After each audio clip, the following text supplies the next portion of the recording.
тарыхы болбой, эл болбойт, тамыры болбойт, жер болбойт демекчи. Тарыхта бийик орду бар Байтик Баатырдын 200 жылдыгына арналган иш-чара өтүп жатат. Иш-чара мыкты деңгээлде өтөт деген ишеничтемин. Андыктан биз менен болуңуздар. Канай уулу Байтик Баатырдын 200 жылдыгына арналган мааракеде 80 боз ит тигилип, иш-чара эң мыкты деңгээлде башталды. Кыргыз эли байыртадан талантка бай. Мына ошол таланттардын бирин кол өнөрчүлүк десек болот. Иш-чарада атайын териден, булгардан, кийизден жасалган буюмдар сатыкка чыгарылды. Кийинки кезекте колунан уус төгүлгөн чеберлер менен маек курмакчыбыз. Бул өнөрлөрүңүз жөнүндө кыскача маалымат айта кетсеңиздер. Эми биз кол өнөрчүлүк менен эмгектенебиз. Баардыгы өз колубуз менен жасалган кийизден курак кылабыз, сумкаларды тигебиз, калпактарды тигебиз, момундай түймөлөрдү түйөбүз. Тетигинде сумкаларды момундай колго жасалган рамкадагы картиналардын баарын жасайбыз. Биз Ивановка айыл аймагынан келдик, ушу баарыбыз бир топпуз. Бул өнөр менен канча жылдан бери алектенип келесиздер? Бул өнөр менен 3-4 жылдан бери алектенебиз, баарыбыз тең. Көп жылдан бери алектенгендер да бар, картина менен. Бул буюмдардын баасы жөнүндө кыскача маалымат айта кетсеңиз. Өзлөрүнүн канча жумуш жасаганыбыз, жүмпүмбүт бар ошонун ичинде болот. Бул жаңы технология фиксование деп коет. Бул ошо Турциядан келген деп ойлойм, себеби инесин ошо Турциянын бутигинен алам да. Анан муну баардыгы оңой. Анан үстүнө бул кадимкиле кыргыздын койдун жүнү менен иштелет да. Ошон үчүн бул үйдү жаңы Европа тибинде салган үйлөргө ылайыктап жакшы алып атышат мунучу. Себеби баардык нерсе картинка аккуратно болуп турат да. Ошо менен иштегениме алектенгениме 3 жыл болду, бирок мен чыгармачылык менен иштегениме бала кезимден бери. Саймаларым да бар бала кезимден бери, жалаң ушундай эме менен алектенем. Өзүм мугалим болуп иштейм, сүрөт сабак менен ошо технологиядан сабак берем. Ысгат районунун Нурманбет айылында Койбагар мектебинде иштейм. Рахмат. Бул кичинекей сүрөттү жасаш үчүн канча убакыт керектелет? Эми буну мен бияка чыгарда ушундайдан 3тү жазадым, ошондо бир ар бир эмеге бир 3 саат, 4 саат убакыт кетет. Чоңуна дагы, кичинекейине дагы. Чоңуна кичине көбүрөөк кетет. 3-4 саатта бир картинканы жасаса болот.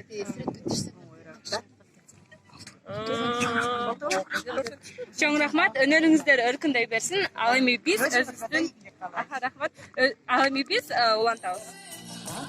Андан тышкары мааракеде Динара Акулова, Расул Маматкулов жана кыргыздын көптөгөн белгилүү ырчылары менен коштолуп, майрамда элдин назарын өздөрүнө бура алышты.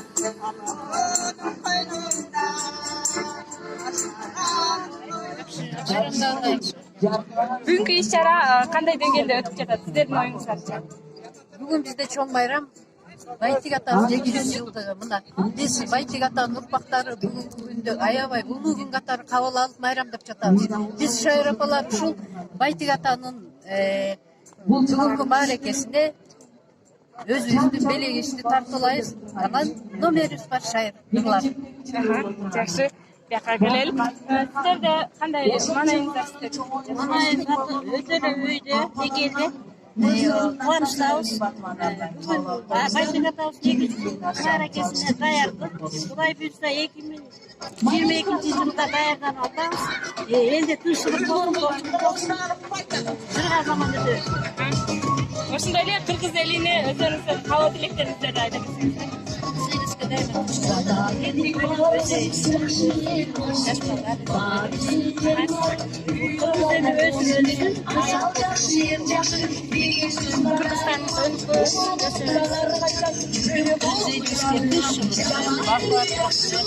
Ушундай майрамдарга ар дайым сиздерге окшогон жаштарыбыз дайыма интервью алып биздин эме маанайыбызды үйдө көтөрүп бере беришет. Атабыздын арбагы колдосун, жергебизде тынчтык болсун. Асманыңыз ачык болуп, тынччылык болсун, сизде жаштар өсө берсин. Кыргыз элиме тынччылык, токчулук, молчулук болсун. Сиздерге чоң рахмат, ишиңиздерге ийгилик. Анда эмесе биз сапарыбызды алга улайбыз. Бул чоң маараке Байтик Баатырдын урматына арналды. Деги эле Байтик Баатыр ким болгон? Же биздин кыргыз мамлекетинин түптөлүсүнө кандай салым кошкон? Бул боюнча кененирээк Бишкек мамлекеттик университетинин тарых кафедрасынын профессору Дөөлөтбек Сапаралиев агайыбыздан сурамакчыбыз. Эгемендүүлүгүнө салымын кошкон, орустар менен алака түзгөндө өтүмдүү болуп, туура баамдагандын негизинде Кыргыз элинин Россия курамына мындай кан төгүүсүз кошулганга салым кошкон. Ошон үчүн биз орус кыргыз элдеринин ортосундагы бир даанекер десек да болот. Даанекер десек болот.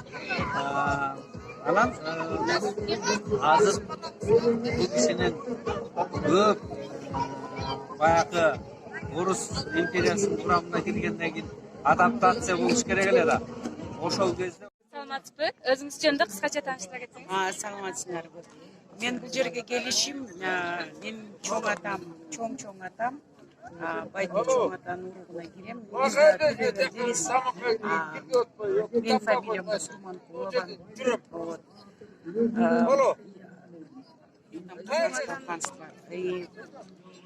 Было время такое, что самое... Биз азыркы учурда Панфилов районунун командасында ойногон Бекназар Байкеле интервью алмакчыбыз. Бул команда көкбөрү боюнча 4-чү месттен алган экен. Бекназар Байке айтыңызчы, оюн кандай жүрдү?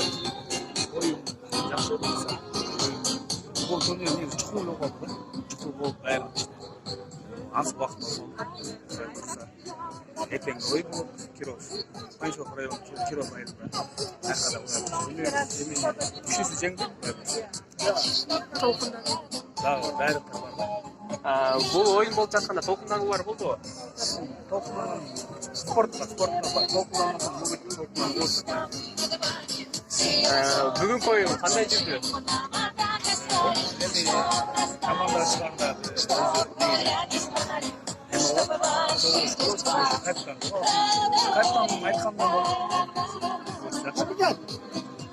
Бүгүн негизи эле Байтык Баатырдын 200 жылдыгы болуп жатат. Айтыңызчы, ушул маареке канчалык деңгээлде өтүп жатат? Көкбөрү оюнунун жеңүүчүлөрүнө атайын Мерс үлгүсүндөгү автоунаа белекке берилди. Андан тышкары Солто урусунун урпактарына атайын боз үй тигилип, ичине ак дастаркан жайылды. Ушуну менен Байтык Баатырдын 200 жылдыгына арналган иш-чара эң мыкты деңгээлде, эң жакшы маанайда жыйынтыкталды. Сюжет даярдаган Шайлобекова Бегимай жана Айткул уулу Дастан.